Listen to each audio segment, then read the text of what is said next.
Motion be agreed to. Carol Beaumont. Thank you, Mr Speaker. Mr Speaker, greetings to you and to colleagues across the House. The start of a long day here. I rise to speak. Initially, Labor will be supporting the Jury Service and Protection of Particulars of Jury List Information Amendment Bill initially. So I'm rising to speak in support on this first reading. Obviously, this isn't a bill that you would call an urgent matter, for certainly. And I do want to raise that point. We are an urgency, and once again we find ourselves dealing with a whole lot of very non-urgent legislation. I do wonder whether, in fact, if we are going to deal with matters in urgency, whether it would be worth looking at some of the matters that may be more urgent. And domestic violence legislation that's been languishing in the order paper, for example, might be a case of something that perhaps has a little bit more significance than this bill, the Jury Service and Protection of Particulars of Jury List Information Amendment Bill. Gee, that's a long title. So I would say that there are matters that we could be dealing with while we're here under urgency that are more urgent, and I do want to put on record my concern about the cuts of funding in the domestic violence area. I just think that is an absolute disgrace that we are cutting funding for Te Rito and for child advocates in the domestic violence area. This bill, the Jury Service and Protection of Particulars of Jury List Information Amendment Bill, is, as the Minister said, a bill that is preventing offenders sentenced to home detention from serving on the jury, protecting addresses of juries, though they could be still accessed through other means potentially. It will provide the ability to excuse people over 65 and people with chronic ill health or permanent disability from jury service. Now, we certainly agree that defendants having access to jury addresses is problematic. However, we do think that this bill will have limited ability to protect that situation, as defendants who do want to find addresses will be able to still do so, albeit they will have to take an extra step to do so. So, just in terms of the bill itself, it's quite a short bill, a bill in two parts. It's been determined that there'll be no regulatory impact analysis of this bill because the proposals set out are expected to have no or minor impacts on businesses, individuals and not-for-profit entities.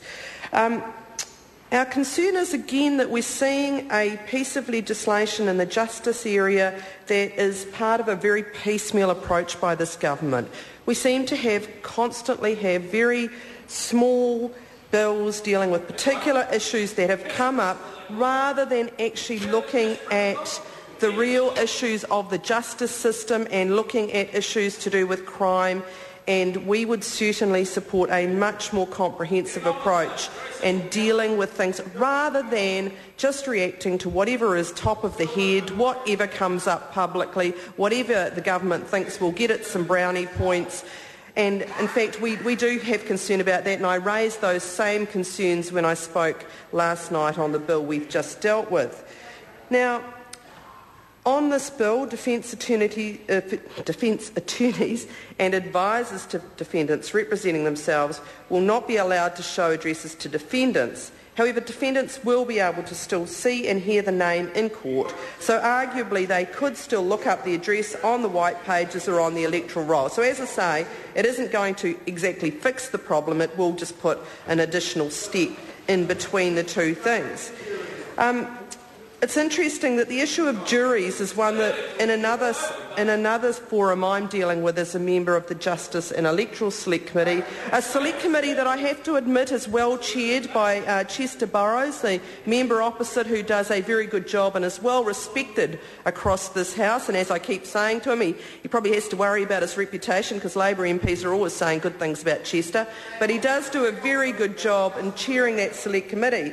And I would say that we are dealing with the issue of juries in relation to the Criminal Procedure Reform and Modernisation Bill. Now, in that bill, we are dealing with issues like the threshold for jury trials, a really fundamentally important issue, an issue where we will have to amend the New Zealand Bill of Rights because it is dealing with a fundamental right, and that's the right to jury trial. And it will be lifting the threshold from the current 3 months to 3 years.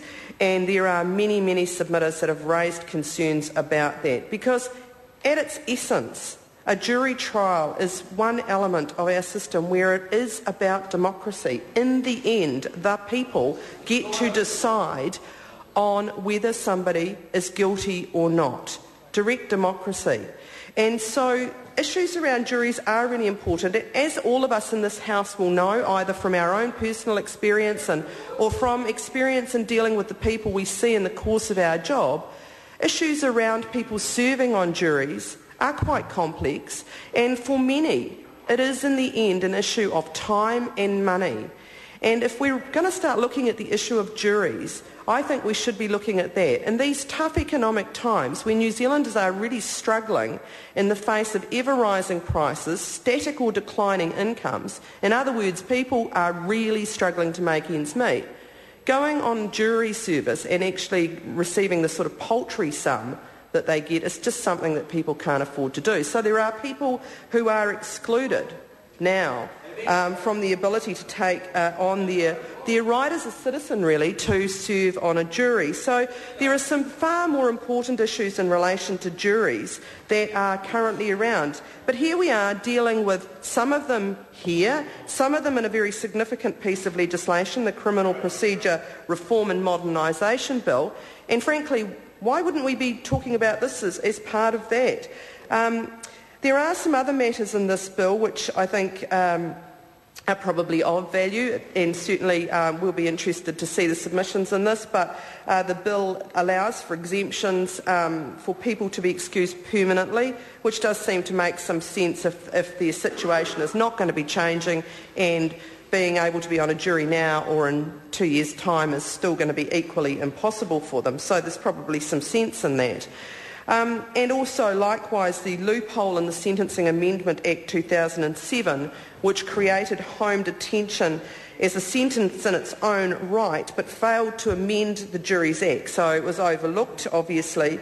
And so at the moment, people convicted of a custodial sentence of more than 3 years are barred for life from sitting on a jury. This bill bars people from serving on a jury if they have, in the previous 5 years, been sentenced to home detention for 3 months or more. So it's actually dealing with what was a loophole, so clearly that's always an important thing to deal with those sorts of matters as they become apparent. So part one will deal with the issue of jury service, and the point I've just made about disqualifying certain offenders from serving on juries and giving registrars more powers to excuse people from jury service, and including the ability to excuse somebody permanently, as I've said. Part two is the part of the bill that deals with the ability to limit access to address lists for jurors, so to try and protect them, although, as we've said, we think that will have limited benefit, really. So I just want to finally go back to this question of piecemeal reform, because clearly there have been people like Simon Power and Chris Finlayson and others talking about the need for drastic reform in our justice system. And yet what we see again is another bill dealing with a particular issue. Often it's so, in the case of the one last night, arguably going to make very little real difference. As my colleague, the Honourable Rick Barker, said earlier this morning, it implied that, in fact, courts weren't taking account of whether the person who'd been assaulted was a police officer or a prison officer, where in fact that is the case. So dealing with things in a piecemeal manner to try and get some sort of, stripes on the lapel or brownie points for saying to the public, oh, we're tough on law and order and we're dealing with all these issues of crime, when in fact what's required is a comprehensive look. And people who've submitted on the other bill I was talking about before that lifts the threshold in relation to jury trials have said that actually our Crimes Act in total is very outdated, that we should be looking at a comprehensive review of that piece of legislation rather than dealing with the Criminal Procedure Reform and Modernisation Bill without looking at that base document, the Crimes Act. So I leave the House with the thought that while we'll support this bill and we'll consider it, and there are some sensible elements in it, that we believe that reform has been undertaken by the government in a very piecemeal manner. Thank you. Chester Borrows. Thank you, Mr Speaker. And I rise to